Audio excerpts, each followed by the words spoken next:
everybody, welcome back to another session on NEET निकेतन। और जैसा कि आपको पता है कि अभी हम लोग पीरियोडिक क्लासिफिकेशन चैप्टर डिस्कस कर रहे हैं and today we are at lecture number 4। ठीक है, हम डेवलपमेंट्स डिस्कस कर चुके हैं, मॉडर्न पीरियोडिक टेबल के बारे में डिस्कस कर चुके हैं। फिर थर्ड लेक्चर में हमने कुछ ट्रेंड्स शुरू किए, पीरियोडिक प्रॉपर्टीज़ जहाँ देखने को मिलती हैं।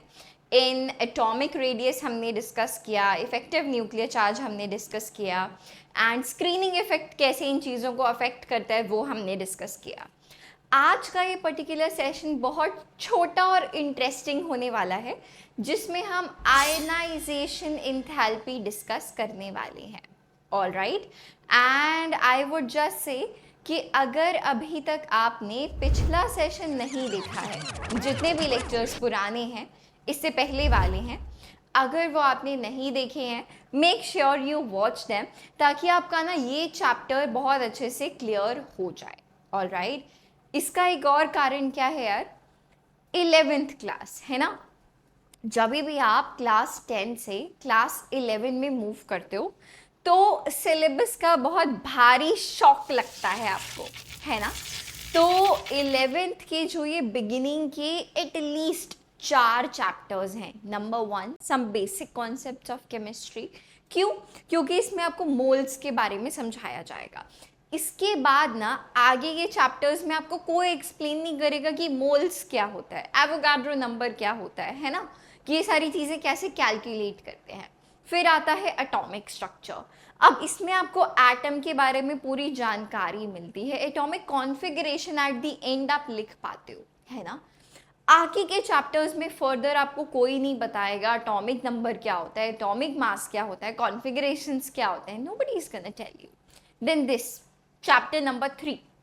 अब देखो यहाँ पे केमिस्ट्री का एक बहुत जो जान है, दैट इज पीरियोडिक टेबल, है ना।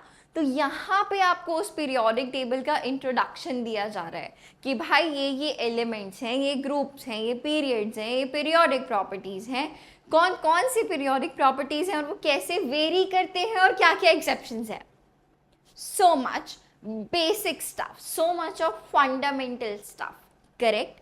Then we will be starting after this, that's chapter number 4, which is chemical bonding, जो आपको सिखाएगा कि यार डिफरेंट एटम्स में, मॉलिक्यूल्स में, आयंस में किस प्रकार की बॉन्डिंग होती है, कैसे होती है, जो हमारे कंपाउंड्स हैं उनका हाइब्रिडाइजेशन क्या होता है, वो कैसे बनते हैं, है ना, या फिर आप कह सकते हो कि उनका स्ट्रक्चर कैसा होता है। तो ये सारी फंडामेंटल जो चीज़ें हैं जो आपको एंड तक हमेशा हेल्प करेंगी, है ना, क्योंकि अभी आपका फंडामेंटल्स स्ट्रॉन्ग होने बहुत ज़रूरी हैं, तभी हम आगे के चैप्टर्स में रॉक कर पाएंगे, अपनी केमिस्ट्री को सॉलिड बना पाएंगे। ठीक है, तो हमेशा इन चैप्टर्स को बहुत स्ट्रॉन्ग रखना है, बहुत ईजी रखना है, तो हमेशा आप लोग बहुत खुश रहोगे। ठीक है, so yes, let's get back here, which is lecture number 4 based on ionization enthalpy. Okay? तो चलो आज का हमारा ये सेशन शुरू किया जाए। यस मैम, शुरू किया जाए। ठीक है, तो सबसे पहले तो ये ज़रा रिमूव करते हैं, हम ऑलरेडी हमारे पिछले सेशंस में ये पढ़ चुके हैं। ठीक है, आज हमें स्टार्ट करना है यहाँ से, आयनाइजेशन एंथैल्पी से। अभी तक हमें पता चल चुका है कि इफेक्टिव न्यूक्लियर चार्ज क्या होता है और एटॉमिक रेडियस कैसे वेरी करता है। ठीक है, नाउ एक सिंपल सी बेसिक सी चीज़ से आपको अगर समझाया जाए, ठीक है, न्यूक्लियस, ठीक है भाई, ये रहा हमारा positive charge which is nucleus. ठीक है, नाउ सपोज कि यार हम बात करें किसी मल्टी इलेक्ट्रॉन स्पीशीज़ के बारे में। ठीक है, यहाँ पे इसके आउटर मोस्ट शेल में, जिसको हम वैलेंस शेल भी बोलते हैं, वहाँ पे एक इलेक्ट्रॉन बैठा हुआ है। ठीक है, मल्टीपल इलेक्ट्रॉन्स हैं, हम एक इलेक्ट्रॉन पे फिलहाल फोकस करते हैं। ठीक है, अब देखो, nucleus positively charged, electron negatively charged, correct. Positive charge और नेगेटिव चार्ज के बीच में कौन से प्रकार का फोर्स काम करेगा? That is electrostatic force of attraction. Attraction क्यों? बिकॉज ऑपोजिट चार्जेस, यही होगा ना। तो ये बहुत स्ट्रॉन्ग फोर्स से जो न्यूक्लियस है वो इलेक्ट्रॉन को अपनी तरफ खींच रहा है ना। ना अगर अब हम इस इलेक्ट्रॉन को बाहर निकालना चाहते हैं, अगर हम इस इलेक्ट्रॉन को बाहर निकालना चाहते हैं तो हमें इसको कुछ एनर्जी देनी पड़ेगी ना। We have to provide it some energy so that जो ये इलेक्ट्रॉन है ये बोले कि चलो भाई मैं जितने पुल से बंधा हुआ था है ना, उतनी एनर्जी आप मिनिमम मुझे दो तो मैं एटम से बाहर निकल जाऊंगा। That is called as ionization energy. What is it called? Ionization energy. ठीक है, क्लियर है कि बाहरी इलेक्ट्रॉन को निकालने के लिए जितनी एनर्जी हमें एक्सटर्नली देनी पड़ेगी दैट इज आयनाइजेशन एनर्जी या फिर आयनाइजेशन एंथैल्पी। ठीक है, अब जो ये प्रोसेस है आपने हमेशा डेल्टा एच एंथैल्पी के बारे में सुना है ना, करेक्ट। अगर किसी प्रोसेस के दौरान एनर्जी रिलीज होती है, अगर एनर्जी बाहर निकल रही है तो हम बोलते हैं कि डेल्टा एच जो है वो क्या है, नेगेटिव है। और जो हमारा प्रोसेस है वो कैसा है, एक्सोथर्मिक है। How the process is? The process is exothermic in nature. ठीक है भाई। लेकिन अगर किसी प्रोसेस में हमें एक्सटर्नली एनर्जी देनी पड़ रही है तो उसको हम पॉजिटिव लेके चलते हैं बाय कन्वेंशन। ठीक है, बाय कन्वेंशन हम उसको पॉजिटिव लेके चलते हैं। And what is the kind of process? It is endothermic process. It is endothermic process. ठीक है, तो हमेशा ऐसा होगा कि जब भी हम आयनाइजेशन एनर्जी के बारे में बात करेंगे वो पॉजिटिव होने वाली है या नेगेटिव? मैम क्योंकि हम बाहर से दे रहे हैं तो वो हमेशा पॉजिटिव होने वाली है। Ionization energy is always positive. ठीक है भाई, तो चलो जो जो बातें आपको समझाई हैं वो यहाँ पे फटाफट से पढ़ के भी देखते हैं कि जो थोड़ी बुकिश लैंग्वेज है हमें उसमें समझ में आ रहा है कि नहीं आ रहा है। ठीक है, चलो let's read it. The electrons in an atom are attracted by the nucleus by electrostatic force of attraction, correct? When an electron is to be removed, then work is to be done against this nuclear attraction, है ना? या हमें इस nuclear attraction के against जाके काम करना पड़ेगा, सही है?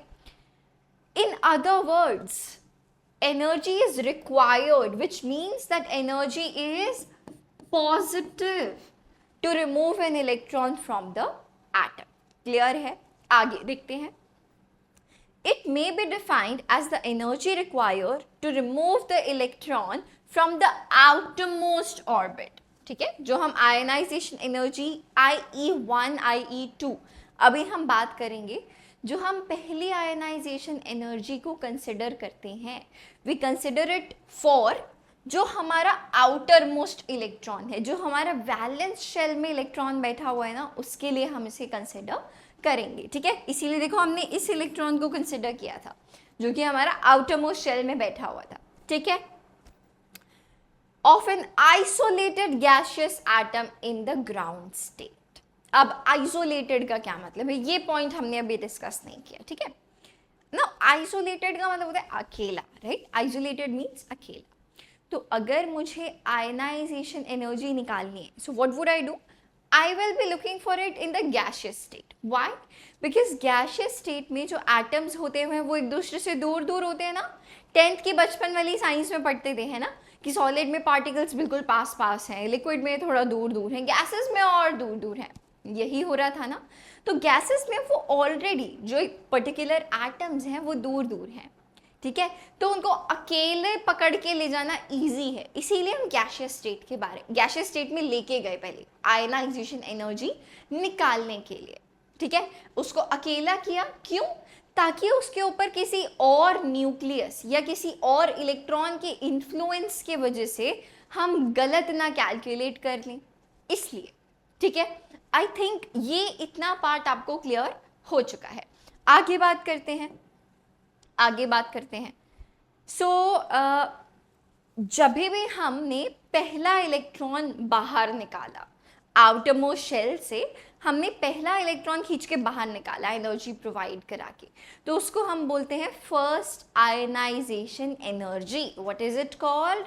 First ionization energy. ठीक है, चलो इसको अगर एक एग्जाम्पल के थ्रू समझें. ठीक है, let's take any example. Okay, कोई से पर्टिकुलर नहीं लेते समझाने के लिए. ठीक है, सपोज यार ये हमारा आउटर मोस्ट शेल है. ठीक है, यहाँ पे बाहर ऐसे दो इलेक्ट्रॉन्स को बिठा देते हैं. एक ये रहा इलेक्ट्रॉन और दूसरा इलेक्ट्रॉन ये रहा. ठीक है, सो फर्स्ट मैंने बाहर से एनर्जी प्रोवाइड कराई ताकि जो ये वाला इलेक्ट्रॉन है ये बाहर निकल जाए. ठीक है, so it will be called as IE1. It will be called as first ionization energy, और इसको हम ऐसे डिनोट करते हैं IE1. ठीक है, आफ्टर दैट अब अगर मुझे ये दूसरे वाला इलेक्ट्रॉन जो है, ये दूसरे वाला इलेक्ट्रॉन है, मैं चाहती हूँ कि अब मैं इसको भी बाहर निकालूं. ठीक है, सो अगर इस इलेक्ट्रॉन को बाहर निकालने के लिए जो मुझे फिर से एनर्जी देनी पड़ेगी, that is going to be IE2. It is going to be IE2. ठीक है, नाउ द क्वेश्चन इज कि कौन बड़ा होगा, IE1 बड़ा होगा या IE2 बड़ा होगा? Take a moment and think. Hint is effective nuclear charge. Focus on effective nuclear charge. That is your hint. चलो मैं बताती हूँ. आई होप कि आपने टाइम लेके सोच लिया है पॉज करके. अच्छा, जब मैंने पहला इलेक्ट्रॉन निकाल लिया, अब देखो पॉजिटिव चार्ज तो उतने का उतना ही था, है ना? जो न्यूक्लियस में जो चार्ज था उसको तो हमने कुछ नहीं कर सकते हम, तो न्यूक्लियस पे तो चार्ज उतने का उतना ही था.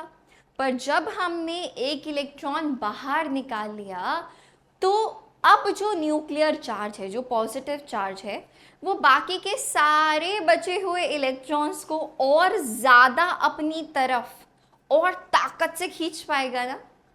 यस, विच मीन्स कि इफेक्टिव न्यूक्लियर चार्ज बढ़ जाएगा, है ना?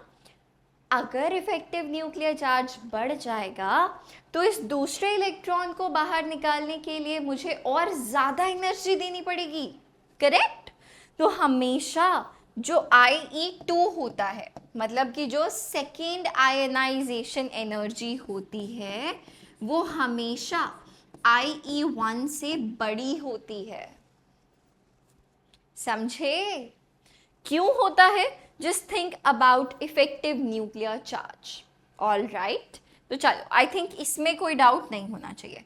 अगर यहाँ पे एक तीसरा इलेक्ट्रॉन भी प्रेजेंट होता, अगर यहाँ पे एक तीसरा इलेक्ट्रॉन भी प्रेजेंट होता, ठीक है, अगर अब हम चाहते कि मैम इसको भी बाहर निकालो, तो IE3, IE2 और IE1 से बड़ा होता. सो इन दिस केस क्या ऑर्डर होता?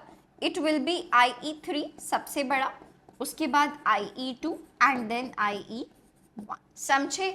तो इनको हम बोलते हैं successive ionization energies. These are called as successive ionization energies. ठीक है, क्लियर है? इसको समझने का एक और तरीका क्या हो सकता है कि अभी तो हमने प्रॉपरली समझा एक एटम को बना के, है ना? इसके अलावा यार अगर मैं तुमसे बोलूं कि मेरे पास एक एटम A है, ठीक है, इसमें से हमने अगर एक इलेक्ट्रॉन निकाल लिया, -1 इलेक्ट्रॉन, तो ये अब क्या बन गया? A पॉजिटिव बन गया, है ना? अब ये क्या बन गया? A पॉजिटिव बन गया. तो इसके लिए जो आयनाइजेशन एनर्जी थी वो क्या रही होगी? IE1. ठीक है, अब अगर हम फिर से इस A पॉजिटिव में से एक इलेक्ट्रॉन को बाहर निकाल लें, so now it will become A2 positive, है ना? क्योंकि अब इस पे 2 पॉजिटिव चार्ज आ जाएगा. सही है? So now this will be IE2. Correct? So this is one and the same thing. और फिर से क्या होगा? IE2 is going to be greater than IE1. ठीक है? नाउ अगर कोई आपको सपोज बोले कि हमने क्या किया, एक एटम B को सीधा B2 पॉजिटिव में कन्वर्ट कर दिया, तो इसकी आयनाइजेशन एनर्जी बताओ. तो बेटा इसकी ionization energy in this case it is going to be IE1 plus IE2. आप सीधा IE2 को कंसिडर नहीं करोगे। फर्स्ट आपको IE1 पता होना चाहिए कि पहले वो B से B पॉजिटिव बना, फिर B पॉजिटिव से B2 पॉजिटिव बना, so it's going to be IE1 plus IE2। ठीक है, क्लियर है?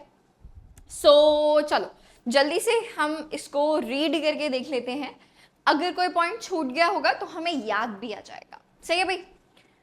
So in an atom, the energy required to remove first electron from a gaseous atom is called as first ionization enthalpy. Ma'am ये हम पढ़ चुके हैं, ठीक है?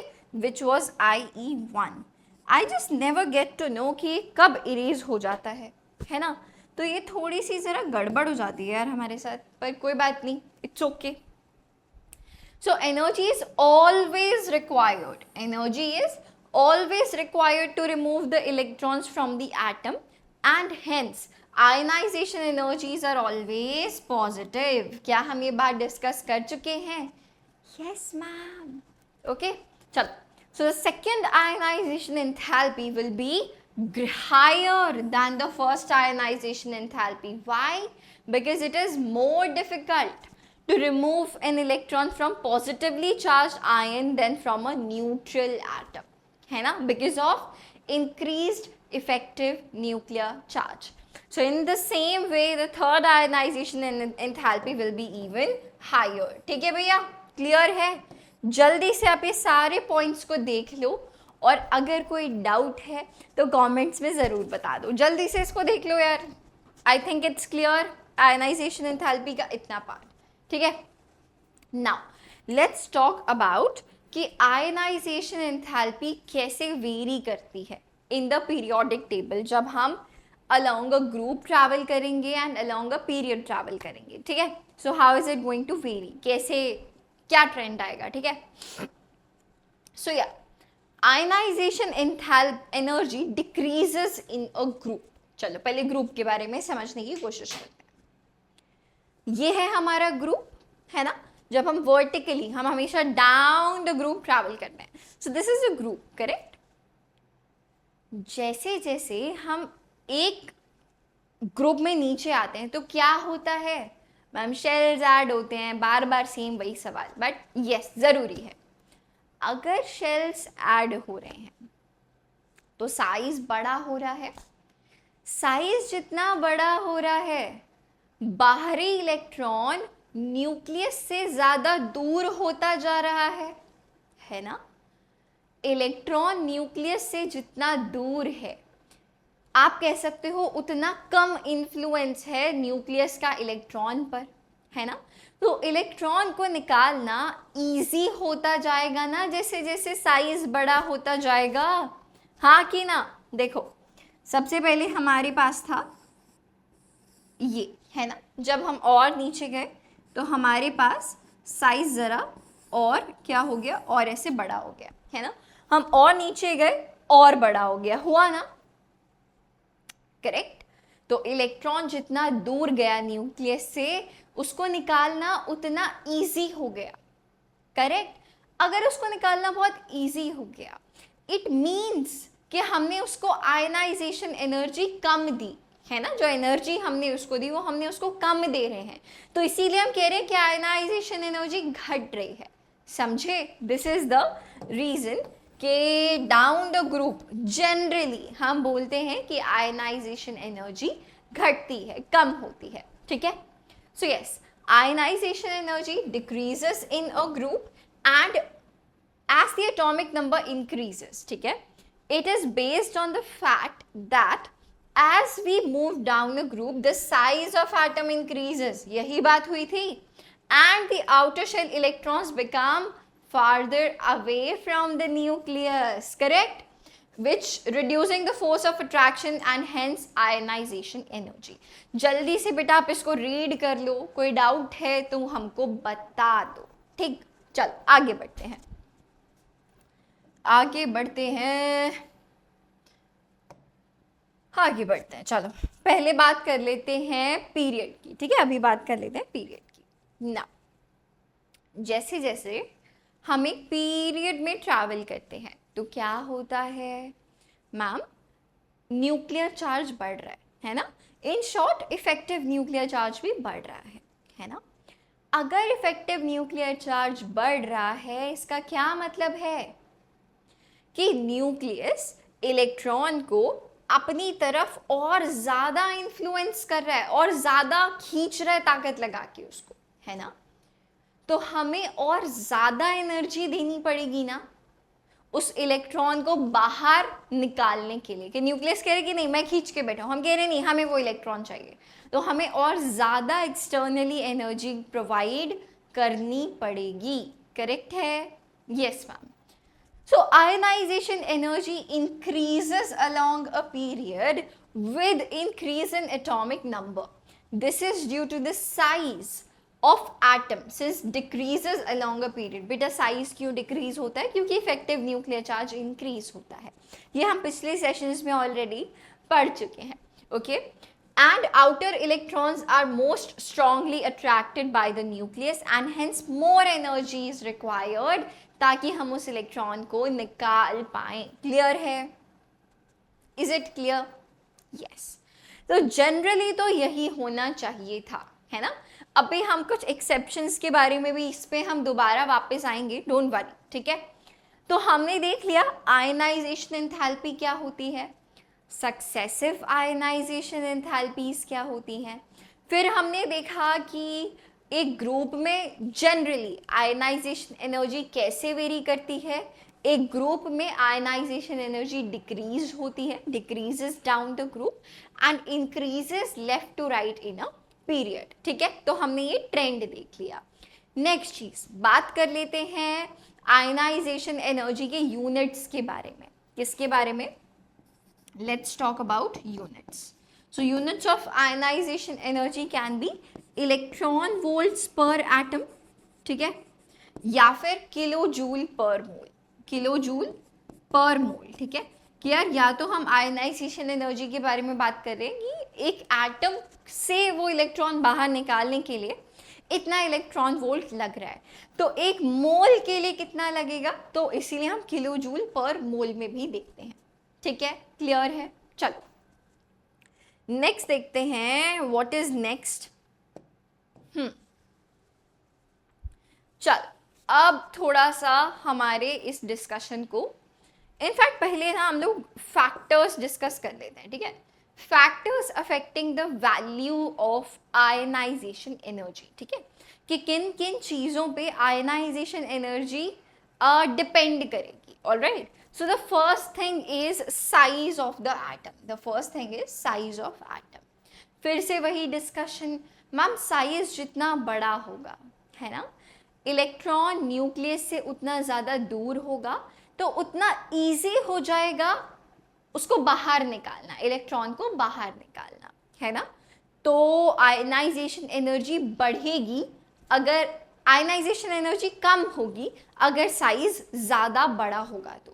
ठीक है, इसको उल्टा सोच के देख लेते हैं कि अगर हम बात करें छोटे साइज की, तो न्यूक्लियस के बहुत पास है इलेक्ट्रॉन, है ना, तो अब इफेक्टिव न्यूक्लियर चार्ज बढ़ गया है ना, तो इसीलिए हमें ज़्यादा एनर्जी प्रोवाइड करनी पड़ेगी ताकि हम उस इलेक्ट्रॉन को बाहर निकाल पाए।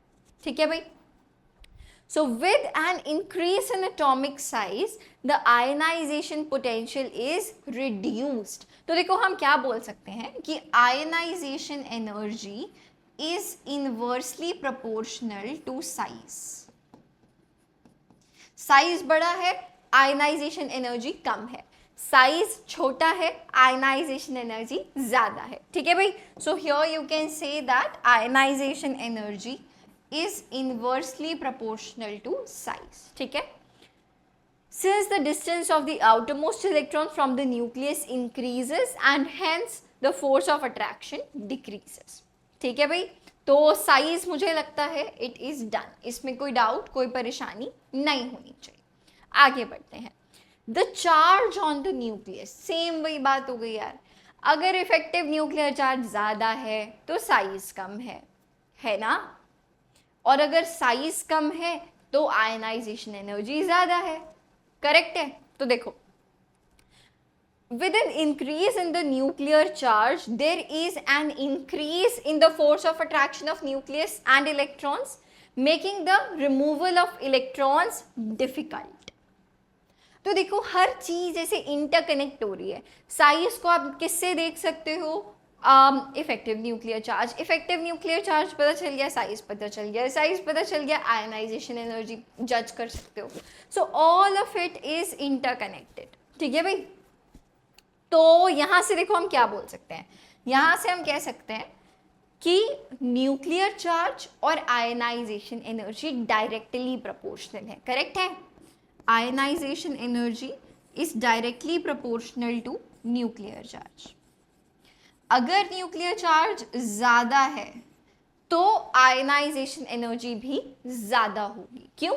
इफेक्टिव न्यूक्लियर चार्ज ज़्यादा होने का क्या मतलब कि न्यूक्लियस इलेक्ट्रॉन को अपनी तरफ ज़्यादा फोर्स से खींच रहा है, तो हमें उस इलेक्ट्रॉन को बाहर निकालने के लिए ज़्यादा एनर्जी देनी पड़ेगी। Keep it easy, alright, always think in this manner, alright. Type of electrons involved, अब इसको हम पेनिट्रेशन इफेक्ट भी बोलते हैं। This is also called as penetration effect. अब जो एस ऑर्बिटल है वो कैसा होता है? स्फेरिकल होता है, न्यूक्लियस के बहुत करीब होता है, बहुत पास होता है। तो अगर एस में कोई इलेक्ट्रॉन बैठा है उसको बाहर निकालना बहुत ईजी है। पी कैसा होता है? Dumbbell shape, double dumbbell shape, और एफ तो बहुत ही मस्त फैला होता है। करेक्ट? तो इन दिस केस एस में से इलेक्ट्रॉन को निकालना मुश्किल है, पी में से थोड़ा इजी है, डी में से थोड़ा और इजी है, एफ में सबसे ज़्यादा इजी है। ठीक है? सो आयनाइजेशन एनर्जी ऑल्सो डिपेंड्स कि जो आखिरी इलेक्ट्रॉन बैठा है ना, वो किस ऑर्बिटल में बैठा है, एस पी डी एफ। ठीक है? Which are to be removed. तो जैसा कि हमने अभी पढ़ा कि यार एस इलेक्ट्रॉन्स जो हैं they are closer to nucleus, correct, and are more tightly held as compared to D and F electrons. So this is the ionization energy order. ठीक है? S में है तो आयनाइजेशन एनर्जी ज़्यादा है, P में है तो थोड़ी कम है, D में है थोड़ी और कम है, F में है तो सबसे कम है। क्लियर है? I think so. जल्दी से टेक अ मोमेंट, अगर आपको स्क्रीनशॉट लेना है तो, वैसे तो आपको लेक्चर के बाद you will get the notes. ठीक है? But still if you think this is gonna help you. Next is shielding और स्क्रीनिंग इफेक्ट। फिर से बात देखो घूम फिर के वहीं आ गई। Screening effect, effective nuclear charge, size, ionization enthalpy, घूम फिर के हम वही एक सर्कल में घूम ही जा रहे हैं, है ना। चलो शील्डिंग इफेक्ट के बारे में बात करते हैं। मैम जो इनर इलेक्ट्रॉन्स होते हैं वो एज अ शील्ड काम करते हैं, है ना। अगर वो एक अच्छी शील्डिंग प्रोवाइड कर रहे हैं इनर इलेक्ट्रॉन्स, है ना, तो वो क्या बोलेंगे, बाहर वाले इलेक्ट्रॉन्स को बोलेंगे दूर जाओ, तो साइज क्या होगा, बड़ा हो जाएगा। साइज क्या होगा, इंक्रीज हो जाएगा। अगर साइज इंक्रीज हो गया तो आयनाइजेशन एनर्जी कम हो जाएगी। करेक्ट। अगर पुअर शील्डिंग इफेक्ट है तो इनर इलेक्ट्रॉन्स एक अच्छी शील्डिंग प्रोवाइड नहीं कर पा रहे हैं, जैसे कि जो डी एंड एफ इलेक्ट्रॉन्स होते हैं दे शो पुअर स्क्रीनिंग इफेक्ट, है ना। अगर डी या एफ के इलेक्ट्रॉन्स प्रेजेंट हैं तो वो बहुत अच्छे से शील्ड नहीं कर पाते, है ना। तो न्यूक्लियस जो है वो बाहरी इलेक्ट्रॉन्स को अच्छे से अपनी ओर खींच पाता है। अब अगर न्यूक्लियस ने बाहरी इलेक्ट्रॉन्स को अपनी तरफ जोर से खींच लिया तो साइज का क्या होगा, घट जाएगा। साइज घट गया, इफेक्टिव न्यूक्लियर चार्ज बढ़ गया, तो इलेक्ट्रॉन को निकालना मुश्किल हो गया और आयनाइजेशन एनर्जी बढ़ गई। ये सो इजी। तो सी हम अल्टीमेटली वहीं पहुंच जा रहे हैं, साइज पे, इफेक्टिव न्यूक्लियर चार्ज पे। करेक्ट। सो या नेक्स्ट इज कंप्लीटली फिल्ड और हाफ फिल्ड सब शेल्स। ठीक है। तो जब भी बेटा स्टेबिलिटी ज़्यादा होती है, हम एटॉमिक स्ट्रक्चर में पढ़ चुके हैं कि जब भी कोई हाफ फिल्ड कॉन्फ़िगरेशन वाली चीज़ होती है या फुली फिल्ड कॉन्फ़िगरेशन होती है, because they are very stable, right, they don't want to get out from that position because वो बहुत स्टेबल हैं। तो अगर आप किसी स्टेबल आदमी को उसकी जॉब से हटाना चाहो, बहुत मुश्किल होगा ना उसको हटाना, वो अपना सारा जोर लगा देगा कि नहीं मुझे यहीं रहना है। सिमिलरली जो ये इलेक्ट्रॉन है, अगर ये स्टेबल पोजीशन पे है तो हमें बाहरी एक्सटर्नल एनर्जी और ज़्यादा देनी पड़ेगी कि नहीं तुम बाहर आओ, okay, like that. So according to Hunt's rule, completely filled or half filled orbitals have they are more stable, correct? Therefore, it is comparatively difficult कि हम वहाँ से इलेक्ट्रॉन को बाहर निकाल पाएं. So see, these are the 5 factors जो कि हमने डिस्कस किए.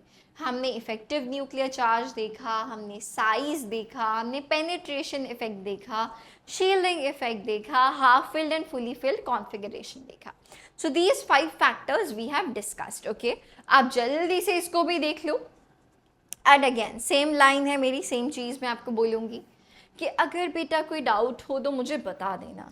All right, and share as much as you can guys. Initial stages हैं, आपके सपोर्ट की बहुत ज़रूरत है. तो जो भी आपके फ्रेंड्स हैं, चाहे इंस्टीट्यूट में चाहे स्कूल में, make sure to share the videos with them. Okay, and अगर आपको कोई भी चीज़ देखनी है so you can just search on YouTube any topic, atomic structure on NEET Niketan, like that, so you will find that stuff. Okay, और अगर कोई ऐसे पर्टिकुलर टॉपिक या पर्टिकुलर चैप्टर हो जिसमें आपको ज़्यादा डाउट्स हो, so you let me know either through comments और via Telegram.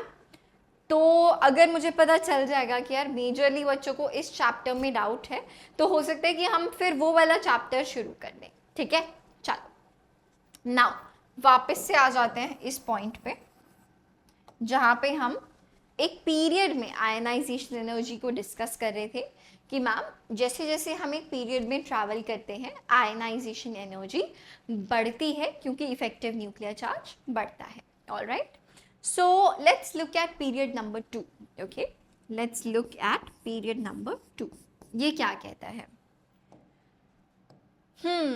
Lithium, beryllium, boron, lithium, beryllium, boron, carbon, nitrogen, oxygen and fluorine and neon. ठीक है, these are the elements of period number 2. ठीक है, अगर इनका atomic number देखा जाए, so lithium is 3, right? So 3, 4, 5, 6, 7, 8, 9 and 10. ठीक है, करेक्ट है. अब अगर हम एक जनरल ट्रेंड के हिसाब से बात करें कि मैम जब हम ऐसे को जाएंगे तो क्या होना चाहिए?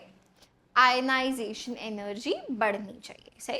एंड ऑब्वियसली सबसे ज़्यादा आयनाइजेशन एनर्जी हमारे नोबल गैस के पास होनी चाहिए. क्यों? क्योंकि मैम वो बहुत स्टेबल है, right? That's why. Fully filled configuration आप ऐसा बोल सकते हो. पर बीच में ना हमें कुछ वेरिएशंस देखने को मिलते हैं जिसमें कि पहला आता है बेरिलियम एंड बोरॉन. ठीक है, जनरल ट्रेंड के हिसाब से बोरॉन की आयनाइजेशन एनर्जी ज़्यादा होनी चाहिए थी बेरिलियम से, सही है. पर देखो, let's look at there electronic configurations. जब भी आपको आयनाइजेशन एनर्जी में कोई डाउट है ना, just look at there configurations, atomic electronic configurations, तो आपको बहुत कुछ क्लियर हो जाएगा. सो बेरिलियम इज 1s2 2s2. ठीक है, इसका देखो 2s वाला जो सबशेल है वो कंप्लीटली फिल्ड है. ठीक है, बोरॉन क्या है? Boron is 1s2 2s2 2p1. Correct. तो ये जो 2p1 में जो इलेक्ट्रॉन बैठा है ना, 2p में जो एक इलेक्ट्रॉन बैठा है, ये बोलेगा कि यार मतलब ये बहुत इजीली रिमूव होना चाहेगा. क्यों? क्योंकि उसको ऐसे लगेगा कि यार मैं ना स्टेबल हो जाऊंगा 1s2 2s2 में. तो जो 2p में एक इलेक्ट्रॉन है इसको बाहर निकालना बहुत इजी है. ठीक है, इसलिए क्या होता है कि जो बेरिलियम की आयनाइजेशन एनर्जी होती है वो बोरॉन से ज़्यादा होती है. क्लियर है? यस मैम, क्लियर है. आगे देखिए, जो अगला पॉइंट आता है that is in nitrogen oxygen. वो किस में आता है? Nitrogen oxygen. ऑलराइट, नाइट्रोजन का एटॉमिक नंबर क्या होता है? 7. तो इसकी इलेक्ट्रॉनिक कॉन्फ़िगरेशन क्या हो गई? 1s2 2s2 2p3. ठीक है, 1s2 2s2 2p3. ठीक है, ऑक्सीजन की बात करते हैं. ऑक्सीजन की इलेक्ट्रॉनिक कॉन्फ़िगरेशन क्या होगी? 1s2 2s2 2p4, यही होगी ना? Yes ma'am. अब देखो जो नाइट्रोजन है वो कैसा है? Nitrogen is half field, right? Nitrogen is half field, तो ये बहुत स्टेबल है। इसमें से 2p3 में से एक इलेक्ट्रॉन को निकालना बहुत डिफिकल्ट है। अगर हम लास्ट सबशेल की बात करें तो देखो इस तरीके से 3 इलेक्ट्रॉन्स बैठे होंगे ना अंदर, तो यहाँ से एक इलेक्ट्रॉन को बाहर निकालना बहुत मुश्किल है, ठीक है? तो इसीलिए नाइट्रोजन की आयनाइजेशन एंथैल्पी ऑक्सीजन से ज़्यादा है। दूसरी तरफ जो ऑक्सीजन है ये क्या है? लास्ट में 2p4, ये 2p4 से 2p3 जाने में थोड़ा इंटरेस्टेड होगा, है ना? कि ना I will be at a stable position, alright. तो अगेन नाइट्रोजन की जो आयनाइजेशन एंथैल्पी होती है वो ऑक्सीजन से ज़्यादा होती है। So this is the actual trend. देखो तरीके से क्या होना चाहिए था, जो हमें जनरल ट्रेंड पता है कि ये बढ़ते जानी चाहिए था, बढ़ता ही जाना चाहिए था, है ना? पर एक्चुअल में क्या हो रहा है, हमें 2 डिप्स देखने को मिल रहे हैं। एक बोरॉन पे कि आयनाइजेशन एनर्जी कम हो गई, और एक ऑक्सीजन पे, देख रहे हो 2 डिप्स दिख रहे हैं ना हमको। तो ये 2 डिप्स हमें पता होने बहुत ज़रूरी हैं। क्लियर है? अब देखो ये रिमूव नहीं होना चाहिए था, जस्ट गिव मी 1 मोमेंट। चलो इसको, yes now it's back, alright. So beryllium, boron and nitrogen oxygen बहुत इंपॉर्टेंट है पीरियड नंबर 2 के लिए। अच्छा देखो, अब जो पीरियड नंबर 2 में हो रहा है वही पीरियड नंबर 3 में भी एक्चुअली हो रहा होगा, है ना? सिमिलरली फॉर पीरियड नंबर 2 की अगर हम बात करें तो देखो बेरिलियम के नीचे क्या आता है? Magnesium, right? और बोरॉन के नीचे क्या आता है? Aluminium, correct?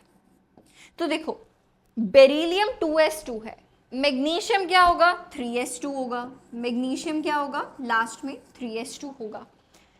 बोरॉन 2p1 है, ये क्या होगा? लास्ट में 3p1 होगा। So for the same reason बेटा मैग्नीशियम की एल्यूमिनियम से ज्यादा होगी ionization energy in period number 2। जो जिस प्रकार की एक्सेप्शन पीरियड नंबर 1 में है वही, सॉरी पीरियड नंबर 2 में है, वैसे ही पीरियड 3 में भी है। This is period number 3, correct? Period number 1 में तो सिर्फ हाइड्रोजन और हीलियम होते हैं, है ना?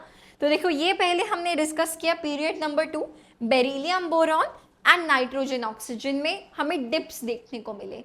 सेम वही चीजें हमें पता चलेंगी पीरियड नंबर 3 के, बेरिलियम के नीचे magnesium and aluminium and similarly nitrogen oxygen.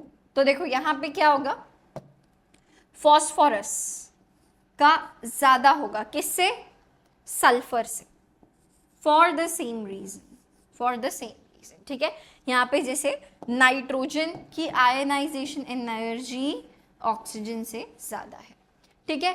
तो यार ये period number 2 and period number 3 में ये हमें याद रखने हैं कि ऐसे 2 डिप्स हमें देखने को मिलेंगे।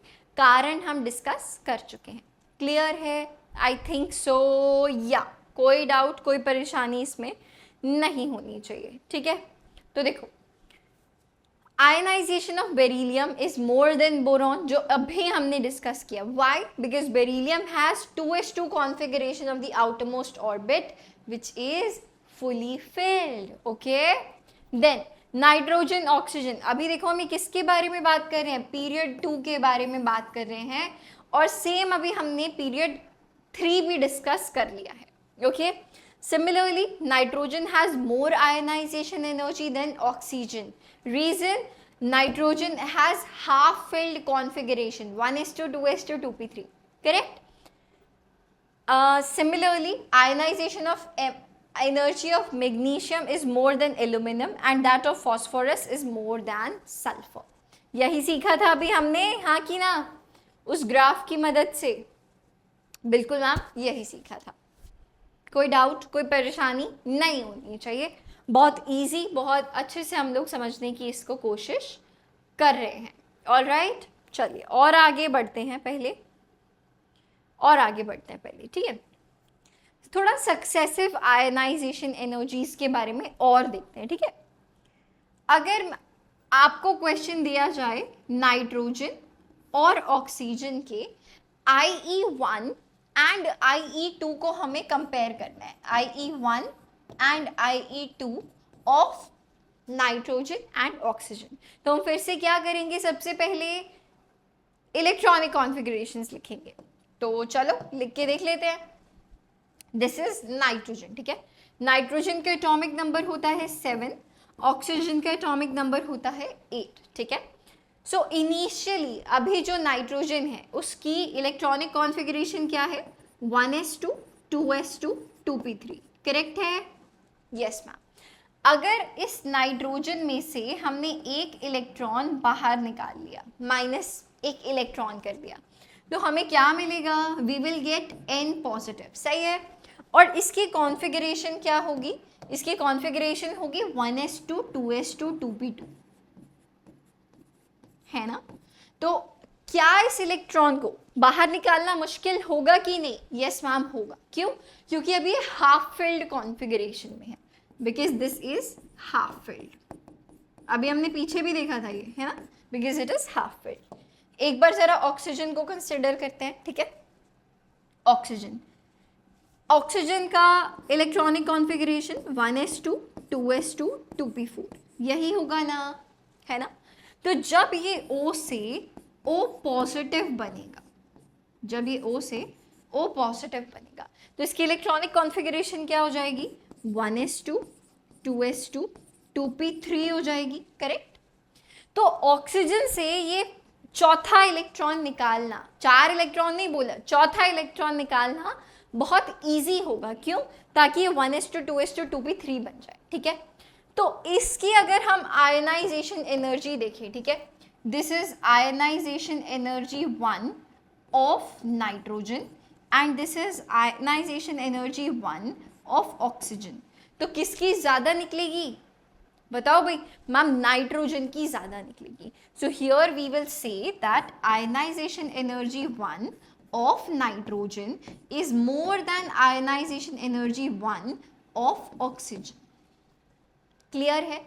अभी बात करते हैं आयनाइजेशन एनर्जी 2 के बारे में, ठीक है।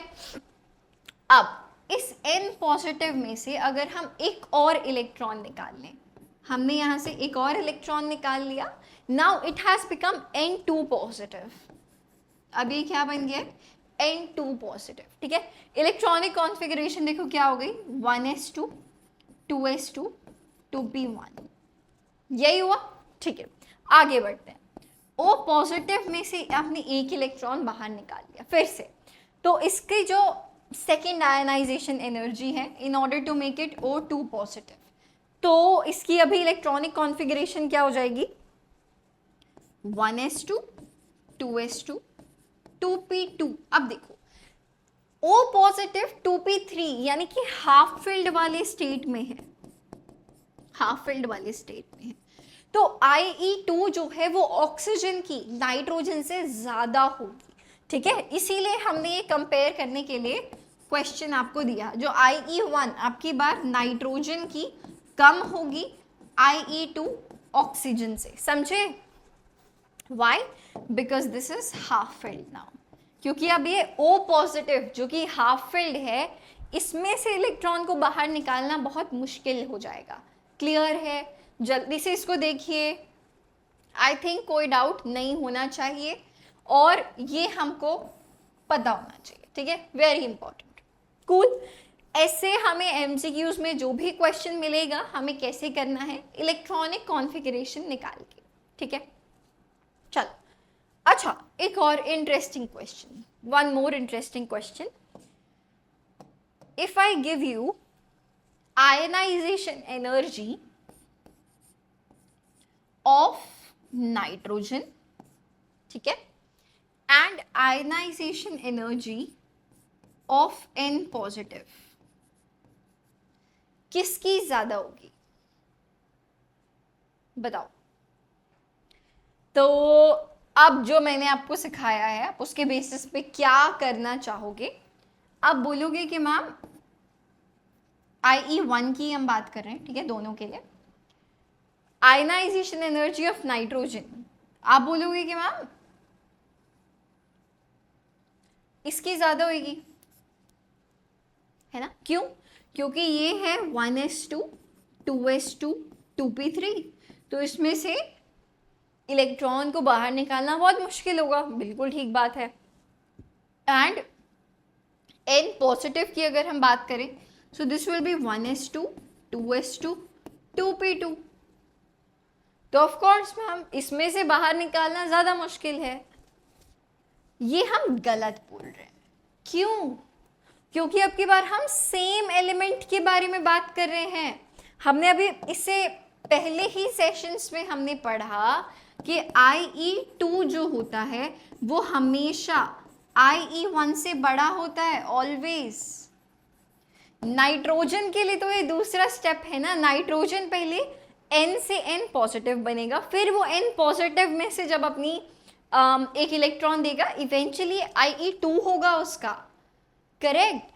तो इस केस में जब भी हम सेम एलिमेंट के बारे में बात करते हैं, जब भी हम सेम एलिमेंट के बारे में बात कर रहे हैं, तो आप हमेशा किसके ऊपर ध्यान दोगे? Focus on effective nuclear charge, focus on Z effective nuclear charge, समझे? क्यों? अब देखो, अब इसमें से क्योंकि N पॉजिटिव में से तो एक इलेक्ट्रॉन जा चुका है, अब न्यूक्लियस बाकी के इलेक्ट्रॉन्स को और ज़्यादा पकड़ के साथ पकड़ा हुआ है, तो इसीलिए N पॉजिटिव की आयनाइजेशन एनर्जी ज़्यादा होगी। क्लियर है ये दोनों चीज़ें? बहुत इंटरेस्टिंग था। ऑलराइट, चलो अगर आगे बढ़ें, आगे बढ़ते हैं, चलो ठीक है।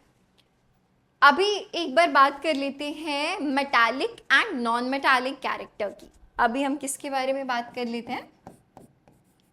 Metallic and non metallic character. ये भी ना बेटा हम जज करेंगे किससे? ये भी हम जज करेंगे अभी आयनाइजेशन एनर्जी से, ठीक है। So now all of you know कि मेटल्स की क्या टेंडेंसी होती है। मेटल्स आर इलेक्ट्रोपॉजिटिव, है ना। मेटल्स इलेक्ट्रॉन्स को देना चाहते हैं ना, मेटल्स जो है इलेक्ट्रॉन्स को लूज कर देते हैं। अगर हम मेटल्स की बात करें, दे लूज इलेक्ट्रॉन्स, करेक्ट। अगर कोई एलिमेंट बड़े प्यार से इलेक्ट्रॉन छोड़ने के लिए राजी है, तो उसकी आयनाइजेशन एनर्जी, यानी कि हमें उस इलेक्ट्रॉन को बाहर निकालने के लिए कम एनर्जी प्रोवाइड करनी पड़ेगी ना, तो हम बोलेंगे that they have low ionization energy. Make sense? Yes ma'am, make sense. अभी बात करते हैं नॉन मेटल्स के बारे में। नॉन मेटल्स जो हैं वो इलेक्ट्रॉन्स को गेन करना चाहते हैं, they want to gain electrons, ठीक है। तो उनमें से इलेक्ट्रॉन को बाहर निकालना मुश्किल होगा, है ना, difficult to remove the electron, है ना। सो हम यहाँ से क्या बोल सकते हैं? That it is difficult to remove electron, correct. Yes ma'am, अगर इलेक्ट्रॉन को रिमूव करना डिफिकल्ट है तो आयनाइजेशन एनर्जी क्या है? ज़्यादा है। हम क्या बोल सकते हैं? हाई आयनाइजेशन एनर्जी, ठीक है। तो मेटल्स की आयनाइजेशन एनर्जी लो होती है, नॉन मेटल्स की आयनाइजेशन एनर्जी हाई होती है ना। और देखो तभी तो ऐसे होता है ना कि जब हम पीरियोडिक टेबल में ट्रैवल कर रहे हैं लेफ्ट टू राइट, तो राइट साइड में मेटल्स आते, नॉन मेटल्स आते हैं, है ना, और आयनाइजेशन एनर्जी बढ़ रही होती है, करेक्ट है। आयनाइजेशन एनर्जी बढ़ रही होती है जब हम एक पीरियड के अलोंग ट्रैवल करते हैं, तो ठीक है। तो अगर बात की जाए कि पूरे पीरियोडिक टेबल में सबसे ज़्यादा आयनाइजेशन एनर्जी किसकी है? सबसे ज़्यादा आयनाइजेशन एनर्जी, तो जब हम लेफ्ट टू राइट जाते हैं पीरियड में तो आयनाइजेशन एनर्जी बढ़ती है, और ऊपर से नीचे जाते हैं तो आयनाइजेशन एनर्जी घटती है। सो सबसे ज़्यादा हाई आयनाइजेशन एनर्जी किसकी होगी? Highest ionization energy in periodic table, that is helium, that is helium, ठीक है। और अगर बात की जाए लोएस्ट आयनाइजेशन एनर्जी की, if we talk about lowest ionization energy in periodic table. तो वो क्या होगा, जब हम लेफ्ट में हैं तो आयनाइजेशन एनर्जी सबसे कम है। क्यों? क्योंकि सारे देखो एल्कली मेटल्स हैं, है ना। और जैसे जैसे हम डाउन द ग्रुप जा रहे हैं आयनाइजेशन एनर्जी और कम हो रही है। तो सबसे नीचे हमारा आता है सीजियम, ठीक है। So caesium has the lowest ionisation enthalpy और energy in the periodic table, ठीक है। देन वी नो कि यार अगर हम मेटालिक ऑक्साइड्स की बात करें तो वो बेसिक होते हैं, है ना। तो इधर हमारा बेसिक कैरेक्टर बढ़ रहा है, करेक्ट है। ऐसे हमारा बेसिक कैरेक्टर जो है वो बढ़ रहा है, बिल्कुल। क्यों? क्योंकि ऐसे हमारा मेटालिक कैरेक्टर बढ़ रहा है, क्योंकि जो हमारा इलेक्ट्रॉन है वो और इजीली लूज हो रहा है, ठीक है। क्लियर है। So these are the few things जो कि हमें पता होनी चाहिए। And that is it for today. हमने आयनाइजेशन एनर्जी के कॉरस्पॉन्डिंग ऑलमोस्ट सारी चीज़ें देख ली हैं। एंड अगर कुछ मिसिंग होगा भी तो वो हम क्वेश्चंस के थ्रू और पता करेंगे, ठीक है। I hope you enjoyed this session बेटा। आज के लिए इतना ही। Thank you for watching. Share as much as you can and see you in the next session. Till then, bye bye.